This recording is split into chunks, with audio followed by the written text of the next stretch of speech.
Hello and good evening. Welcome to the No Exit Experience, where everyone gets a chance to talk and no one is excluded, with the exception of those who trample on the speech of others. It's a show where all topics are welcome and no one is censored from giving their honest views on those topics. If you can handle that, you can hop on the bus. You're in for a wild ride. My name is Jason, and I'm your bus driver. And today with me on the bus are Robbie on my right, Richard here, and Tom driving the tiller. And let's hit it like a truck. My first topic is off the cuff. It's gender and race and sexual preference bashing. That will not be tolerated. We will bash your political thoughts because that's something you can change. But anybody that makes a decision on you because of your skin color, your gender, instead of physical talent, is an idiot and is losing so much talent. There was a story this week that two black men and two women were removed from the promotion list in the U.S. Army by Greasy Pete Hegseth himself because the Army Promotions Board forwarded them, and he took them off because two guys are black and two are women. That's idiotic, and that's after Antoinette Brewer, who was a one-star general, and to be the Washington District military commander. This was several months ago. To get a second star, the guy who was in charge, Rocky Beria, said, President Trump doesn't want to stand on a stage next to a black woman. And he says that's fake news. Every accusation is a confession, and every fake news is absolutely true. And they're pieces of shit that everything they say that's fake news isn't fake news. It's real. It's real. And Trump is a racist, and he's a misogynist, and he's a pedophile. He'd walk into the Miss USA or Miss Universe locker room or into the dressing room unannounced, and he's filled with the execrable worst people in the Western world. Okay, that's all I got for that. So let's our first topic this day is from Robbie. Sabres economic boom for downtown again. Well, I'm going to like it because they're about to make the playoffs. And I think it'll definitely help downtown Buffalo. I mean, because you think about it, without the Sabres not being in the playoffs, and, obviously the Bison's just starting, downtown Buffalo is a ghost town on Sundays and that. And, depending on how far the Sabres make it, in the playoffs, I mean, you're going to see so many people downtown staying downtown just to be a part of history or something, It's right. It's like when the Bills are in the playoffs too. It's like how much money did Orchard Park? It's going to be amazing to see. Did you like the statue of the giant buffalo? Oh, I'm going to like that. I can't wait to see it live, man. You know about that, Jason? Yeah. In fact, there's a story on my lead about it. I saw them building it. The story about them building it, and it's like kind of abstract a little. But I didn't know anything more than that. And they're big as shit. Like they're like 18 feet high. It's kind of futuristic looking. I mean, it looks like a glow in the dark version of their logo. It's pretty cool. I can't like it'll probably be awesome to look at night. Oh, gosh.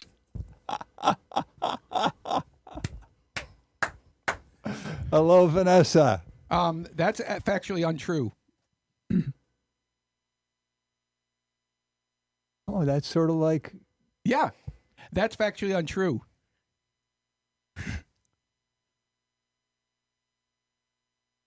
Okay.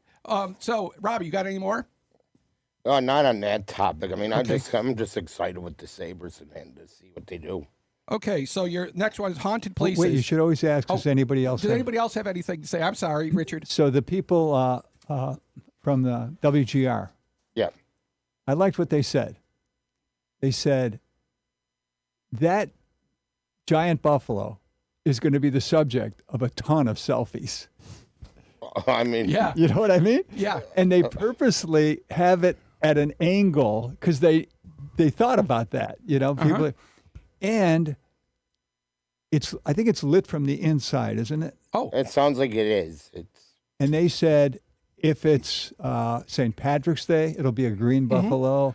And if it's Or depending on what they're wearing, I guess, like on on uniforms. They said that they're gonna, like, if it's they're gonna be wearing red, it's gonna be red. If they're gonna wear white, it's gonna be white. Well, that's like the Empire State Building. And I will say what I said last week off the show. If you can't join them, trash them. That's her MO. well, what's interesting is she led with the Sasha thing. Yeah. And And the reason she led with it is because then you contacted Sasha to find out if it was true. yeah. And Vanessa must have found out about that. And she said, oh, now I know something that bothers him. No, it doesn't. Well, she thinks it does. Right. No, that's why I said right off the top, who you love is who you love. And so there's nothing wrong with that because we broke up. She didn't steal her from me. I mean, this is just foolishness, and this is fake news. But yeah, and all I know is Vanessa's adding to our show count. Well, it shows more about Vanessa than it does about you. Yeah, because all I know is my numbers are going up with her. And good or bad, as long as they're talking about me. Okay, Robbie, haunted places. And I will preface that with I think that's a bunch of bullshit. No, I mean, what 100 places do you want to go to? No, true story. They said that the call room at one of the hospitals in Hawaii was had a ghost. And a guy I worked with who's Jewish, he slept in the room and he said nothing happened. And but one of the med students at the Burns School of Medicine in Hawaii, her husband was an Episcopal priest, and he exorcised it. So I don't believe in any of that haunted shit. Absent from the body, present with the Lord. I mean, I want to go to like the Statler and the Richardson building and the what do you call it, Central Terminal, and see how haunted it really is. I mean, because I hear stories about the Statler being really haunted, like the downstairs where the pool is at, or one of the floors where it's haunted. I want to definitely see it. And plus, I think there's like a hotel like across from Niagara River from City of Tonawanda in Grand Island. They said that there's like a little girl that goes in the restaurant, the restaurant of that place, and haunts that place. There's supposedly Drury Lane is a place in the West End in London, and there's the Drury Lane Theater Ghost, who, if you see the theater ghost who's dressed like a dandy from the 1850s, if you see him, you're supposed to have incredible success in the theater. And when they were remodeling it, I don't know if it's 30 or 50 or 80 years ago, when they opened the one wall, they found a skeleton that still had the clothes on it and a stiletto in the area where the heart would be. Murder. So that's the Drury Lane Theater Ghost, supposedly. But at the same time, it's a bunch of bullshit. So I hear you, but there's no place I would go because it's haunted. Yeah, I mean, there's people that believe in it, and then there's people that don't believe in it. Like that's like you see these ghost hunters taking these machines around. How do you know that they're really those things work? I don't know if it works or not. Maybe it feels like the wind coming through one of the broken glasses. It's all performative, I mean, if God didn't exist, we'd have to create him. Who said that?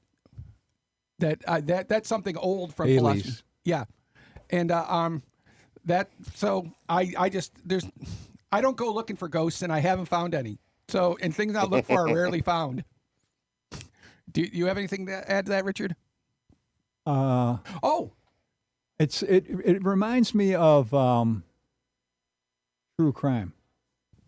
Some people love true crime, even though the conclusion is, and they never found out who did it. They still like it. Yeah, and it's sort of like that way with ghost stories. People just like them because it's not them. That's the stuff that they don't do because most people aren't criminals. And you wonder what the mens rea is, why somebody would kill somebody. Passion, money, murderous rage, Well, this is an interesting statistic. Most of the viewers to true crime podcasts are female. Mm-hmm. And the theory, tell me if you think this has validity, is because women are raised to look out for predators. So they have to have their antenna out. And by watching these true crime podcasts, it's like it's catering to the fact that, hey, you know that there are dangerous things out there. Here's another example. That sounds like a theory, but that I don't know if it can be proven. But it sounds very plausible, in the words of the MythBusters.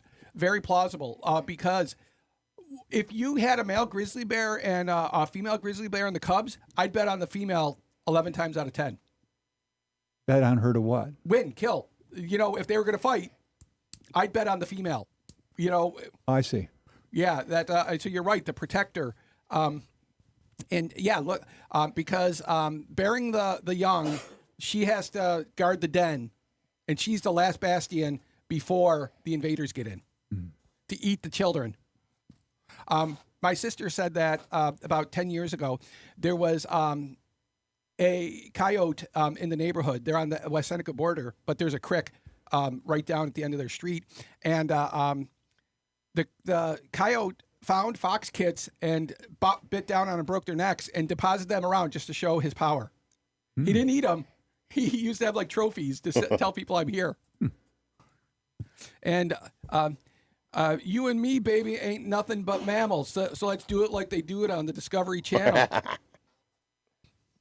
Okay, so anybody else have anything more on that? No, none really. Okay. Next one is OJ on the wall. Me and Rich were talking about that. There's a little bit of a controversy about OJ. The new stadium. Yeah, and OJ, like OJ's right now on the Wall of Fame at the old stadium, and now there's controversy. They would often argue, look, we put him up there when he was our hero. Why should we take him down now? But now it's got a different thing. Now we're redesigning and reimagining it. Do we put him on the wall? Do you want to do your opinion first, or do you want mine? You could do yours because it's like I could. Mine's more like extensive. Like okay. Out of sight, out of mind. If you don't put him up, nobody will even know. He'll be forgotten. You know that. So you say don't put him up. Yeah, because there's a monument at West Point that. Do you know who was a great officer? Benedict Arnold. But he was also a huge traitor because he did what battle was that? And then he got on the RMS Vulture or whatever, or the royal ship Vulture, and went to the UK. And at West Point, there's just a pair of boots with no name. Like there's a whole bunch of statues, and then there's a pair of boots and no name, and then other statues. That's representative of he's represented, but there's nothing there. It's an empty shell. So there is precedent. Or they could put up the wall and leave a blank spot where he'd be. So he is remembered in that regard. Now, this I like. You're coming up with alternative ideas.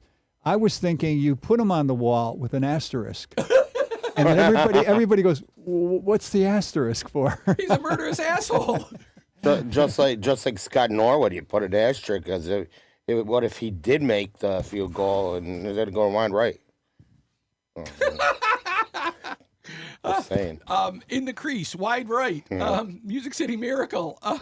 No goal. No goal. Well, okay. But yeah, but look at it from a football standpoint. Does OJ deserve it? Yeah, maybe. But then from a personal standpoint, because you have other players that are on there that have done more stuff. Thank you, Tom. Thank you. But you have more players that are on that have done more on and off the field.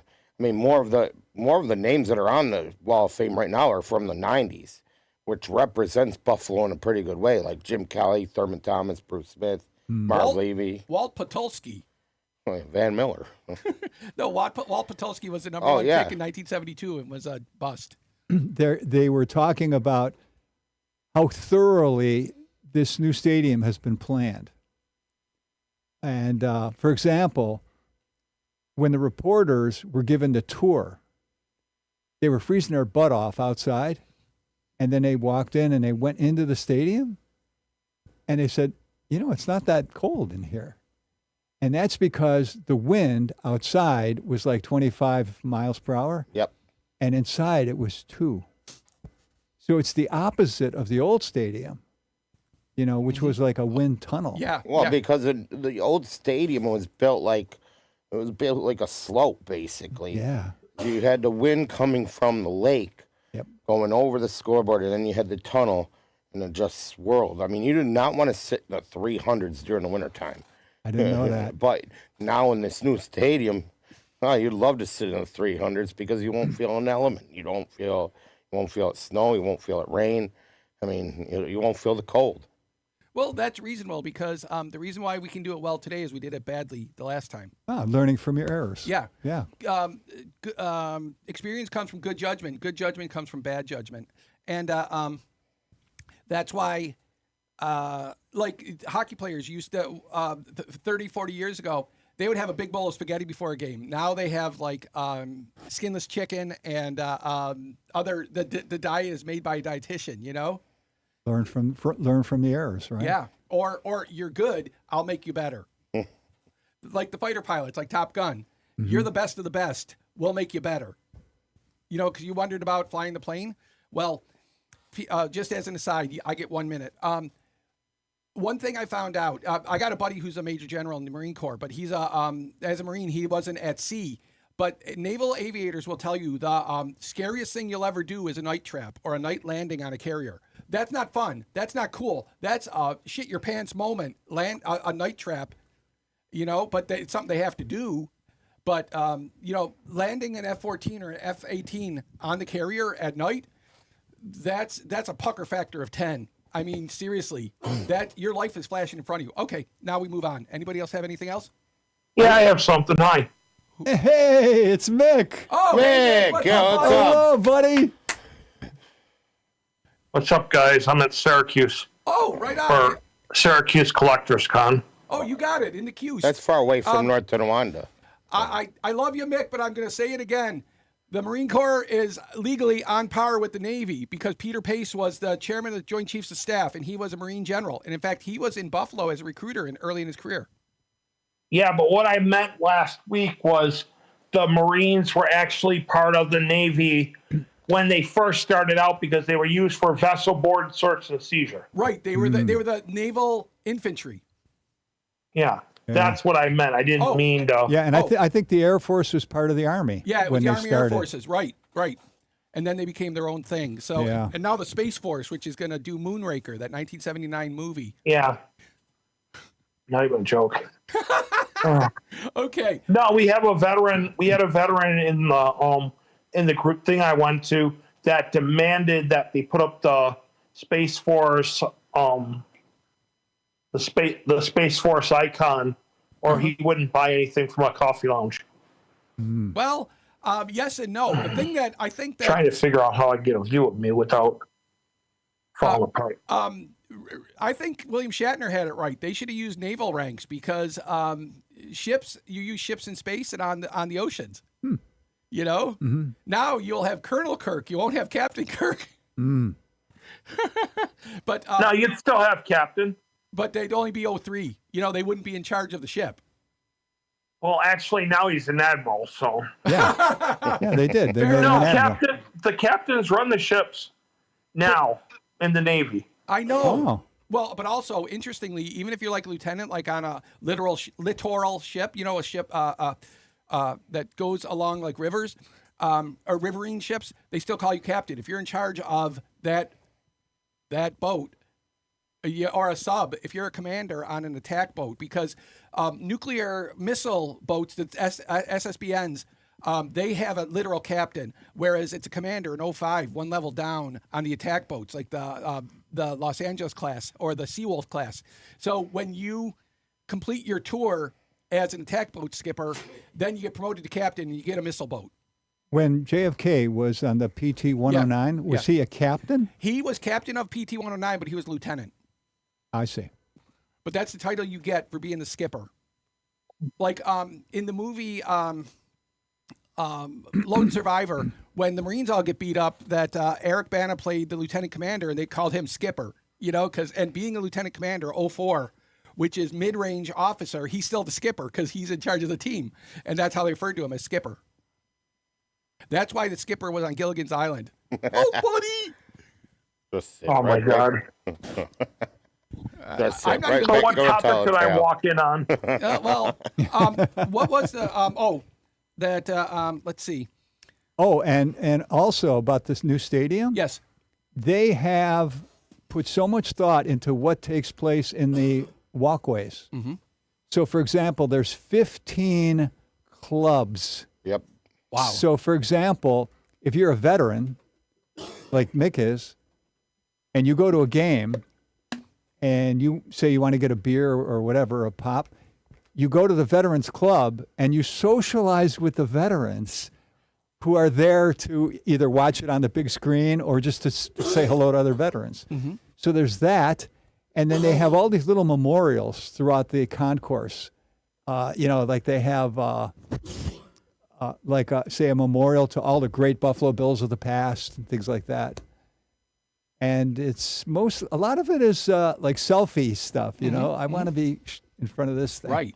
Yeah. Plus, you're not going to miss the action because you're going to see. You get a very good view of the field, no matter where you're at. Sure. 100, 300. You're not freezing your butt off because you're basically everything is indoors. Like, Well, a couple of years ago at the new Yankee Stadium, a friend of mine, she's a huge Yankees fan. Her husband bought her a ticket to the club level. And there, you get a menu. It doesn't have any prices on it because everything's included. So there were a lot of New York City business people and government people that were there, not even to watch the game, but they were socializing there and they were doing business there, having a great meal, and they could also see the game.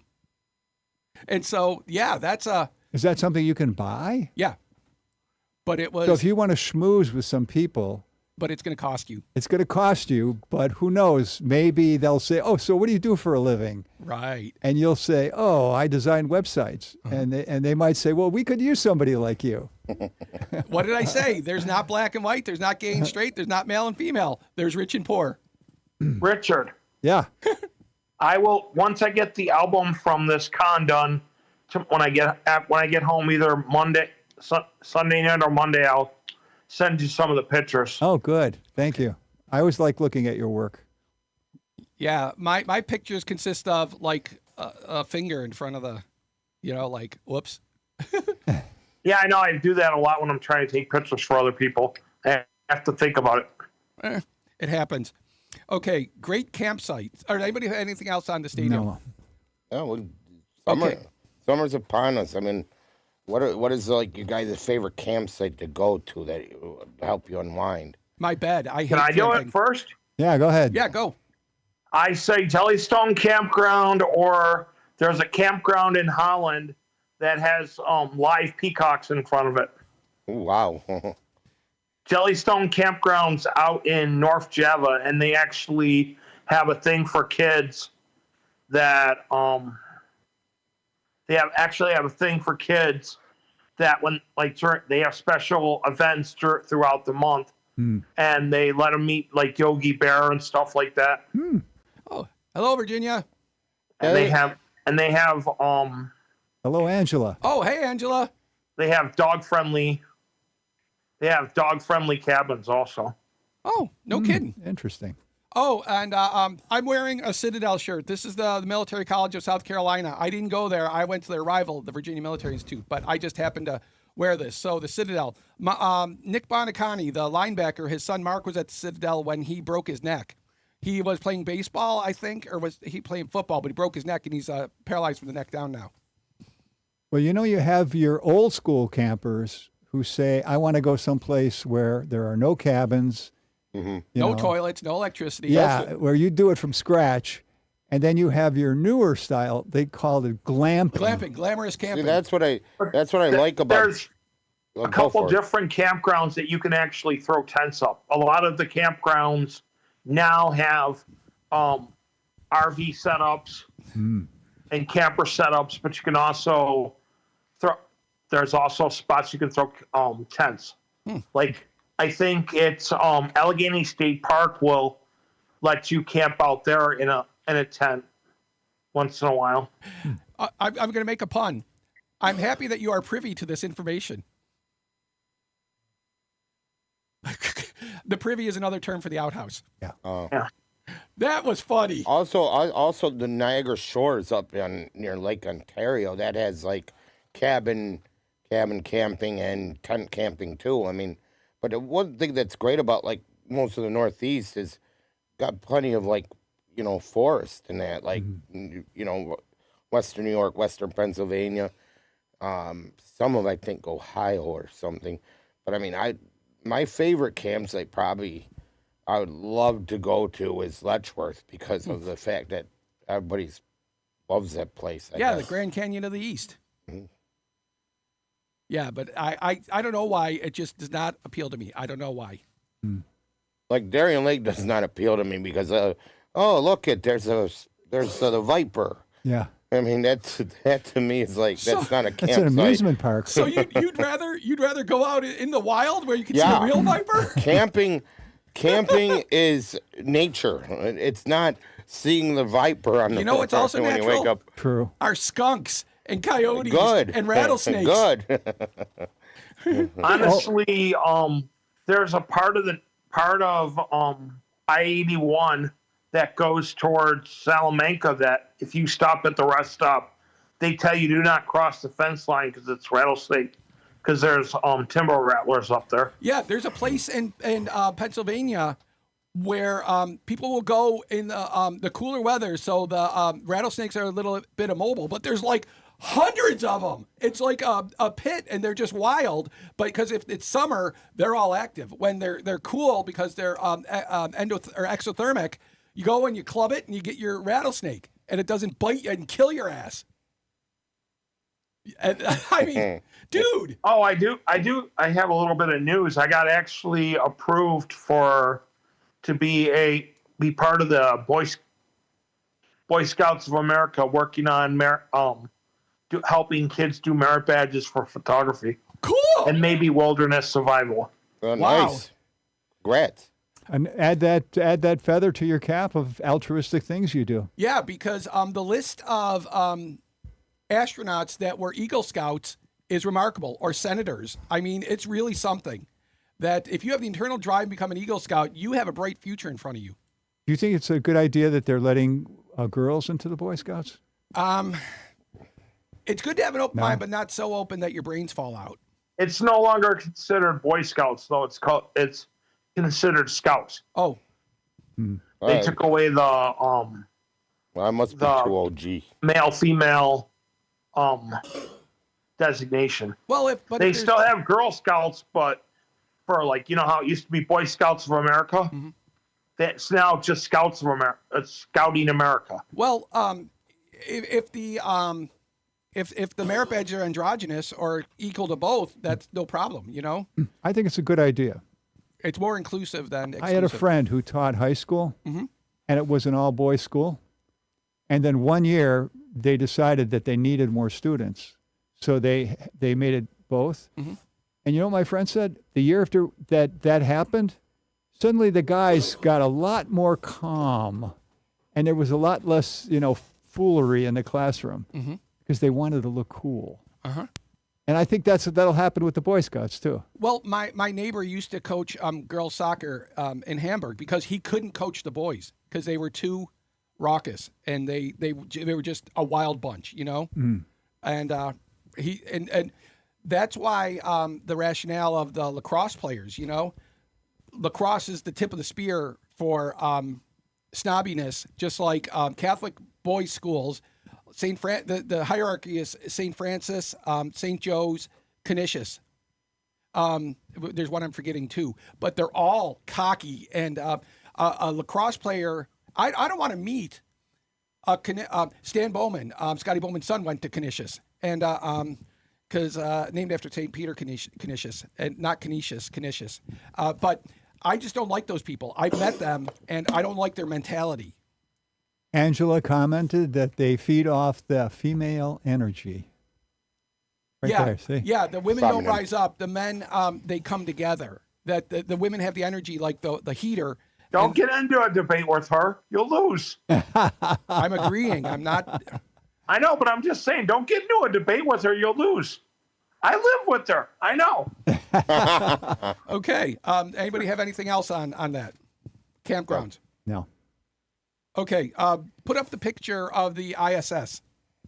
Can you, Tom? You got it. Yeah. There Yeah, you go. that was taken in space. That was from another satellite. I am amazed by that picture. There's a company that their satellite looks at other satellites for damage. Of course, they're probably also spying, but this is obviously they can look at them from the outside, and that is Oh, that is nice. that is so cool. And Are we looking down, and those are the clouds of the Earth? yes, because the satellite's higher, and the ISS only orbits about 200 miles high, which is actually in the exosphere if you really looked at it. Doesn't it start to mess with your body if you're on the space station too long? Absolutely. That's why we're ready made for this planet. We won't go to anywhere else. And in space, your body stretches out because the microgravity means the spaces in the back, they don't, gravity doesn't compress your spine down, it stretches them out. Like being on an inversion table.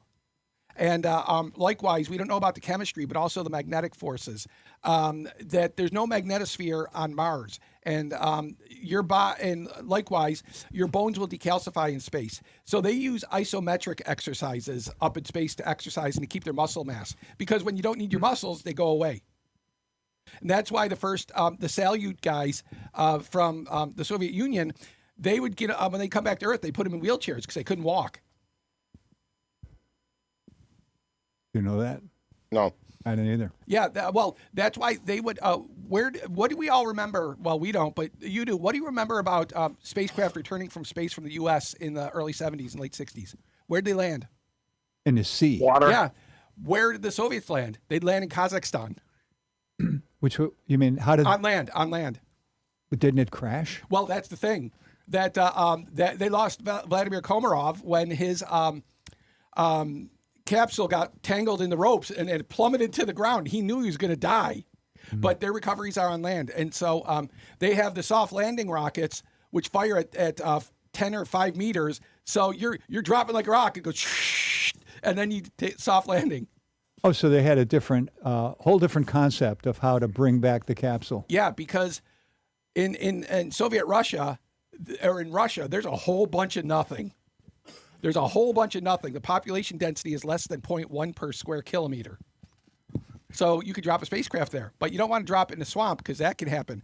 And you don't want to drop it in a place with wild animals because that can happen. That happened. The cosmonauts were stuck in their capsule because there were bears outside. Wow. That would suck. Okay, but the ISS, it'll be deorbited in around 2030, but I'll bet you dollars to donuts they stretch it out a little more. I don't want no satellite looking down at my house and thinking of what I'm doing in there. Ugh. Hey, your home is your castle, man. Yeah, but that's like, it only like a little spying action or something.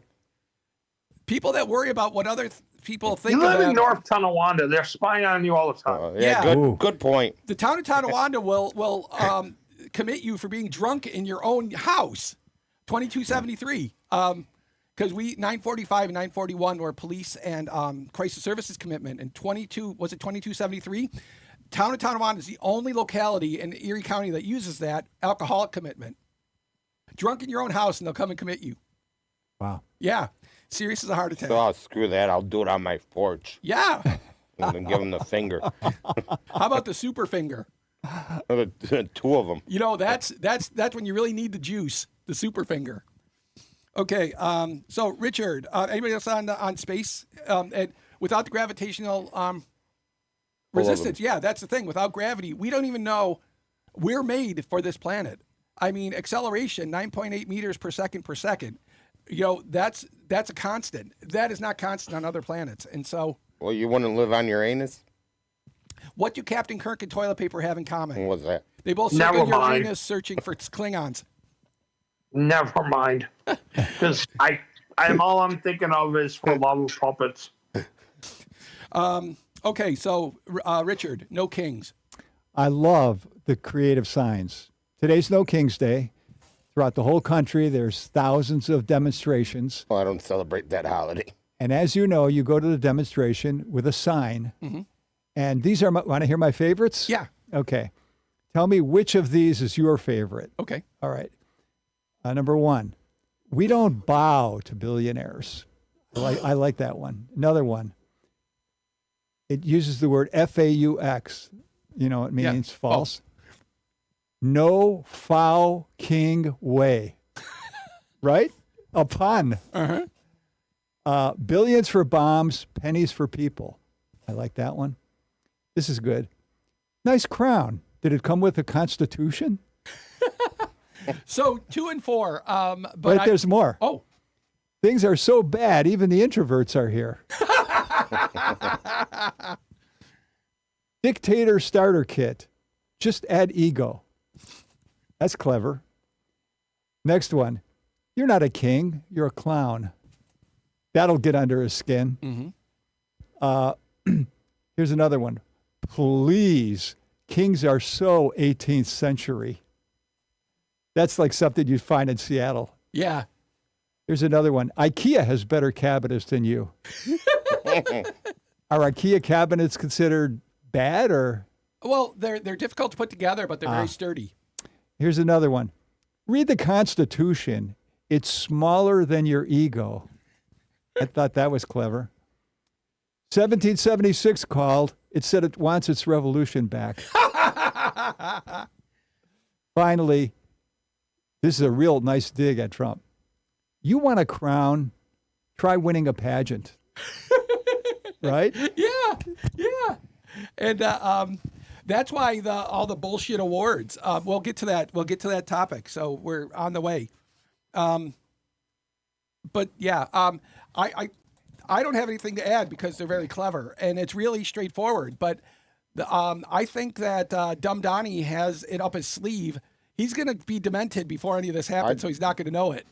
I think this no kings thing should be for the whole government because it's all the whole government has turned into is nothing but fascist little money hungry scumbags that we vote for, that we're supposed to vote for the American people that are working class. But yet we seem to get screwed over because we got a protest over here and then we got nobody giving a damn about it because they can't even pay the TSA. They can't even agree to pay for the TSA.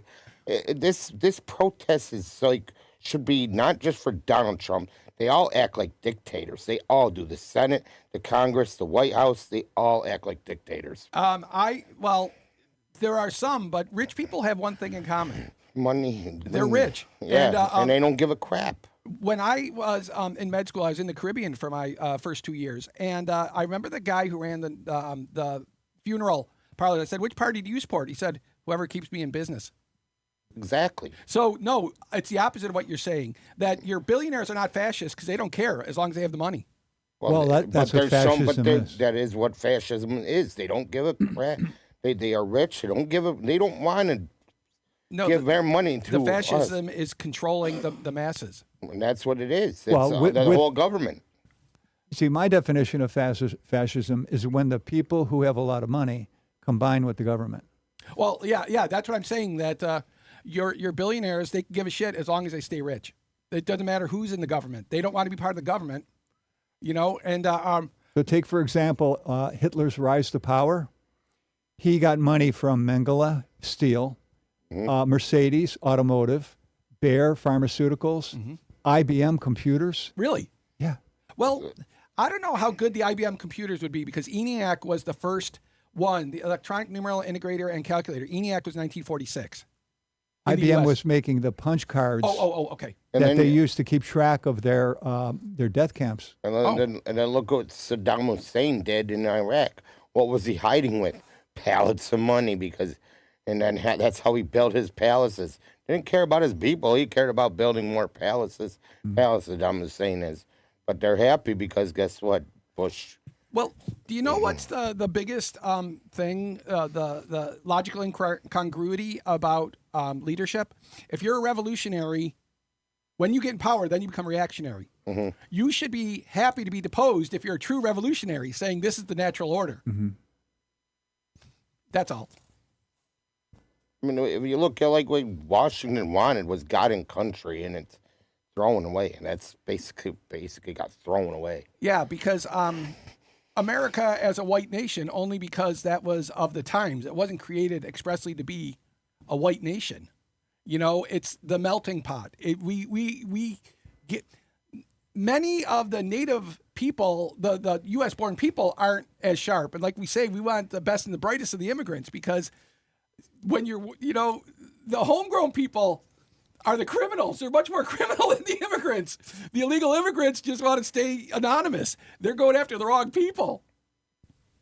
So that's just my take. That's not even a hot take. Anything else on No Kings? No.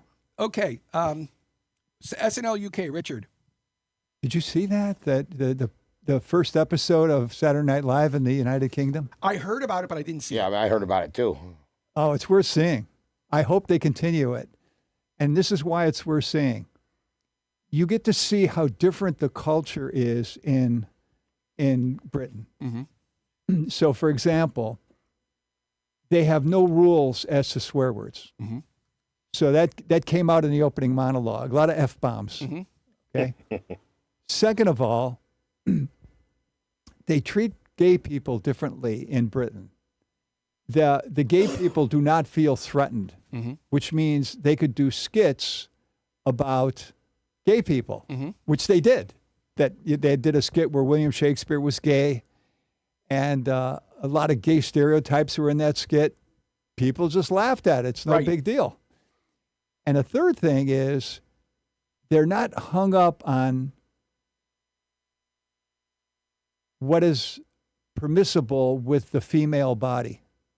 So, for example, they did a skit, which is almost like a little morality tale, of a woman goes into a dressing room and is waiting her turn in line. And then what happens is you go into the dressing room, you pull the curtain, and then who follows you but the clerk, who makes suggestions on what you look good in. And so what she does is, as soon as she gets in there with Tina Fey, she measures her boobs with you put the tape Yeah. measure. And Tina says, yeah, they're pretty pathetic, aren't they? And the measuring person says, oh, maybe you need and she uses this British expression, I can't remember, it's the same thing as like a public relations announcement. Oh. And she says, well, what do you mean? And she says, I'll show you. Now there's women waiting to come in next. And she goes, wow, those are some tremendous knockers you have. and Tina Fey's confidence starts going up and up the more the woman praises her boobs. So finally, Tina Fey comes out, and the next woman in line says, I just want to let you know you have phenomenal breasts. Then a guy comes in, he's not supposed to come in, and he says, look, I'm sorry. I just wanted to know if I could buy you a cup of coffee. Because I wondered if the British humor is very dry, and a lot of it I don't get, because say that's not funny, so that's interesting. I'll have to check that out. Oh, the Mr. Bean is funny. Well, I've seen enough Mr. Bean, though. You know what I mean? That it's the same joke over and over. So either, like Benny Hill, either you get it or you don't. Either it's always funny or it's never funny. You also get to see how Saturday Night Live is a formula. Mm-hmm. So they have opening monologue, skit, weekend update, right? Uh-huh. Musical guest, skit, musical guest, and a skit. And they did that. But what they did is that this is so cool. Everybody who works on the show is from Britain. Okay. See, which means that they're going to cater to British humor. Mm-hmm. So I actually like that better than the American version. On comparison, it's interesting you mentioned that about the women's bodies, because there's a new series on HBO called Rooster, and it's about Steve Carell plays a misanthropic guy who's written 11 novels, and there's a character called Rooster who's a big, brawny, muscular guy, everything he isn't, and he becomes a creative writing instructor at a college, despite not having ever Who, gone the to college. Steve or the Steve Rooster? Carell. Okay. The Rooster's a fictional character, but Oh. people think he is his character, but he's not. And the most recent episode, he gets in trouble for HR problems with the students. Like, he tells the one girl, or the one student, that's your white whale. She thinks he means she's never read Moby Dick, has no idea, and thinks he's referring to her as a white whale. Oh. And so he has to go in front of the committee. And then the next one, he's going to give the student a high five, but he slips and he falls forward and grabs her breasts. And he goes to the HR office again. And he just keeps tripping over his own words. And so it's funny like that, you know, because the U.S. is still very puritanical, you know, even from the 1600s. Like who was it? Somebody whose first initial was E who said, Puritanism is the morbid fear that somebody somewhere is having fun. And so that's why you can have a representation of somebody shot in the head, but you can't show their boobs or their butt. Yeah, the thing with the SNL United States, it started going downhill after a while. Like, it had competition back in the late 90s with Mad TV. I thought Mad TV was funnier than And they had SNL. Fridays, too. Yeah. And then, I mean, the SNL, don't get me wrong, was great back in the 70s when it first started. And then, like, the early to mid 90s with, like, Dana Carvey, Michael Myers, and Will Ferrell. But then it kind of bored out. It kind of, like, it really has not been that funny lately, the United States one. Well, I get you, but at the same time, it's like your beer or your pasta or your bread. It's the flour you use, but then it's the brewing or the baking or the cooking, and that's what you get. So you have to have good writers, and you have to have people that can present it well. If somebody is not funny, or if they're in the writer's room is not funny, or presenting it is not funny, I think that I always watch Weekend Update, because Colin Jost and Michael Che, they have they find the most insightful, incising, sharpest stuff. And, you know, I know it has to get under Dumb Donnie's skin because they skewer him appropriately, you know? So I get you, but, you know, it's the thing. If you got a good writer, it's like, why was Bill Belichick and Tom Brady, why were they so successful and Belichick failed at They UNC? cheated. They cheated. Well, that's like... got to take that into consideration. And, well, likewise... Spygate. Deflated balls. Deflategate. Well, but also, when you're the best, you don't have to cheat. You know, like Alex Ovechkin, he's a dirty player and he doesn't have to be. So that's what I don't get. When you're good, but you cheat to be better. Like Ben, what was that guy's name? Ben Johnson, the sprinter in '88, using Winnie. It's a horse steroid. They call it, it's Winstrol, but for short they call it Winnie, like a horse does. So if you're that good, why do you got to juice it to be better? Because what I find interesting is they say that the top 25 bicyclists, 24 of them are on steroids. I want to know who's the guy who isn't, is keep it up. Well, Lance, didn't they call it, like, catch Lance Armstrong? Well, even on the court, the final arbiter, it was a 2-1 vote. One guy said that he wasn't dirty. So that's why, but it's big money, you know? But that's what it took me out of baseball, though. That's why I really can't watch it, because of what happened during the steroid era. Like, Mark McGwire and Barry Bonds didn't have to take steroids to hit home runs. I mean, you look how skinny Barry Bonds was at the early. What about his head? His head physically got bigger. I He know. had a bigger hat. Did you notice that? His head got bigger? Yeah, Barry Bonds. Yeah, you could notice, like, from his early days, he was skinny, but he was still hitting home runs. And then all of a sudden, they're juiced up. You could tell he was juiced. Well, it's the order of things. Okay. Anything else on UK? Because I want to get through more topics. No, nothing else. Okay, dream interpretation. Put the timer on for this because... Okay, so people write to me with their dreams. Oh. Because I have a Google phone, I get to use the paid version of Google Gemini, which is very good at dream interpretation. I think so. So here's the dream, and then I'll read to you interpretation. I'm at a nightclub, and some people from high school reminded me, you know, years ago, we made a student film about trucking, and you were in it. And he's thinking, oh, no. And they say, come on in the back room. We'll show you the film. So they go there, and they have this film projector, and he watches the film, and he felt uncomfortable because, you know, he just didn't. It's from him from so many years ago. So he goes back out to the front, and there's a shuffleboard game going on, and he sits in a huge puffy couch, which you sink in so far that he realizes, hey, there's somebody else in here with me. And it's this beautiful black woman. And he talks to her for a while, and she takes him by the hand and says, come on, I want to take you in the back. So she takes him to a bathroom. And inside the bathroom, she starts to undress him and herself. And he's mortified because he looks and sees she has 2 sets of genitalia. And he says, I'm not really into this. I'm not really into this. So he scoots out of there, and he starts walking towards the front, and he notices that his parents have arrived. And they're helping the owner clean up the place because it's starting to be closing time. So he goes outside looking in the night air, looking for a highway so he could drive back home, but he couldn't find any. And then he wakes up. Now, this is dream interpretation. The nightclub and the high school friends represent different stages of your social life.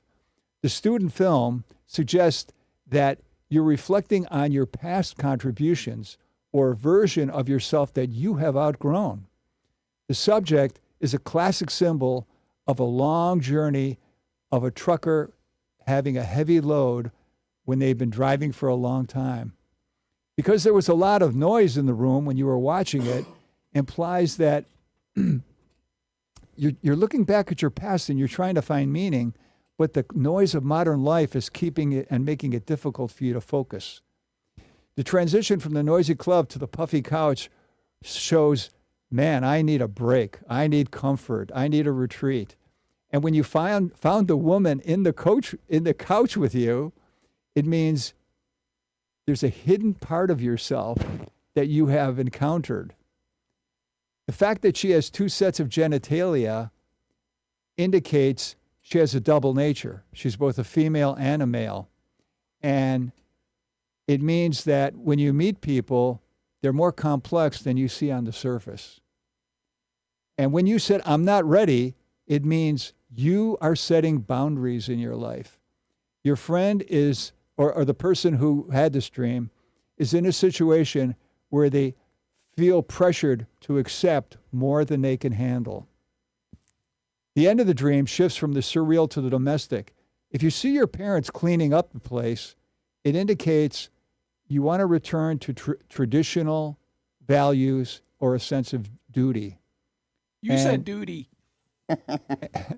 Your friend is subconsciously reminding themselves of this order, stability, and the work required to maintain a life. And the fact that he couldn't find the highway to go home, it means he's temporarily stuck in his life where he is now. Okay, I got some thoughts about that. Yeah, let's hear it. It's a bunch of bullshit because the only dreams we remember are when you're awoken in REM sleep, and which means you're getting just a snippet. Like I got woken up, and what I remember the dream was my ex from 15 years ago, but she had red hair and like in her afro, like Sylvia Tilly on Discovery. But it was Erica, my ex, and but I haven't thought about her in literal years. You know, I don't even know where she is. I actually looked up her license, and she's still licensed, but I'm not going to say any more than that because I don't want to out her. But that she's still licensed, but I can't find the professional office. But that didn't mean anything to me, you know? So whatever you see is only a piece. And that's why, like you say, surreal, we don't even know how dreams exist, what they're doing, you know? And that's what it is. I got awoken in another dream. I couldn't tell if I was awake or sleeping. It was like I was stuck in, the walls were covered in ads, like newspaper ads and posters, like for shows, you know? Like Woodstock or REM, you know, like that. And I'm just going as smaller doors and biggers, and I couldn't find my way out. I couldn't find my way back. I had to ask my roommate, I had to say, am I awake or am I still sleeping? She said, no, you're awake. So that's what happens. That the bizarro stuff that we see, that's why dream interpretation, you're only getting one page out of a book. Well, Freud was the one who started dream interpretation. He said it's a gateway to look at your subconscious. And of course, people said to him what you just said, that it's all nonsense. And he said, well, I had a patient come in the other day, and he said, I tell you my dream, but it has absolutely no meaning. and he said, I was just sitting at a breakfast table, and I gave my wife a bowl of strawberries, and then the dream ended. He said, what could that possibly mean? And you know what Freud said? Well, I've also spoken to your wife because it's part of your therapy. Your wife is allergic to strawberries. Suddenly, it takes on new meaning. But if you don't have good interpretation, then the dream means nothing to you. At the same time, though, you're only getting. So what? But one page. If I gave you one page of War and Peace, would you be able to have the thesis of the whole book? The answer is no, right? But you would still know more than you did before you had that one page. Well, so because my point is that time has evolved in the past 120 years, and also Sigmund Freud said Time has evolved? that the exploration has evolved of dream exploration has evolved, and Freud himself said sometimes a cigar is just a cigar. Yeah, which is stupid. I disagree. Yeah, that's a stupid thing to say. I disagree. Freud didn't say that, by the way. Oh, who did? Somebody who was criticizing him. Well, not everything has a deeper meaning. That's what I'm saying. And also, And I'm saying, how would you know? and well, because there's so much dream that we don't get, because we do know affirmatively it's during. No. If I say something has this symbolism, and you say, no, it doesn't, it has no symbolism, who's right? Well, no, I'm saying not everything is symbolic because it's all the stuff you pick up. And you know what is symbolic and what's not? Like, how do you know that? I'm saying not everything is symbolic. That's all I'm It's the saying. same thing. You're just repeating yourself. But what my point is, there's so much dream we're not getting. That's what he didn't know, that the rapid eye movement, which is longer and longer in sleep, and people that get woken up before rapid eye movement, they can save it up and they can dream all night. But they're not. You only remember the stuff when you awaken. That's only getting a little piece of it. You're only getting 10 seconds of the movie, not the 2 hours of the movie. And now you know more about the movie than you did before you went in. Right, but there's no context to it. And that's why saying the symbolism, well, that's symbolism is that's somebody else's interpretation. Well, you said, but there's no context to it. I mean, I don't even know what you mean by that. See, you keep thinking you have to know the entire dream for it to make sense. And I'm saying you don't. Okay, but You don't. I'll give you an example from the arts. There's a lot of people who have been given fragments of dreams, and it helps them understand themselves. And You know, he cured people from insomnia by talking to them about their dreams. It's not like it didn't work. It worked. George Lucas said you can just blow something up. But if you put a story in front of it and then blow it up, it has more meaning. And that's what I mean. If you I don't always know what he means by that. I'm going to explain it to you then, because when you say that, you don't know what I mean. You're not even trying to understand that the Death Star blows up at the end of Star Wars. If you just saw that, you'd say, yeah, and? Well, you just told you there was a Death Star. Well, if It you told you that it had the word death in it. if you So didn't- you know it's part of the plot. No, I said that. But if I just show you the scene of this No, space I station, would know that. the space station blowing up, and that's all you see, the space station blows up. That's all you see, but you don't know any of the story. Well, you leading know up to there's a it, space station. and it blows You know up. that space is being colonized. There's a lot of stuff you know from fragments. But you don't know that that's not terrorists that are blowing up that space station. You don't know if it's peaceful or if they're good or bad. Okay, but we live in a world where we only know fragments. Nobody knows the whole picture. Yeah, I'm trying to dream about who shot JR. Yeah, she was. It was Mary Crosby. Oh, that was decided? Yeah. That was the first cliffhanger. Can we put up a picture of Donald Trump's gold coin? I didn't realize we were running out of time. Oh, so very good. That stupid looking thing, and also, your living people are not supposed to, by law, be represented on coinage. This asshole is so narcissistic, and he is so paranoid. He wants that on there. And Scott Bessent said they're also going to put his signature on the money. So you're going to put his stupid scrawl in your pocket for the foreseeable future. Got a fragile ego. Oh my goodness! And he constantly needs to be reinforced. and put his name on it. You know, like the Donald Trump and JFK, or the Strait of Trump. He wants Strait of Hormuz, even though it's controlled by 3 nations. He accidentally said the Strait of Trump. What a dipshit. I'm so glad he didn't buy the Bills. The best thing would have been the Donald J. Trump Rikers Island. That would be the best one. Okay, bus is pulling into the station. If anybody has any comments, you can contact us on our socials or text me if you got my number. Hey, it was good talking with all y'all, including online. See you next week.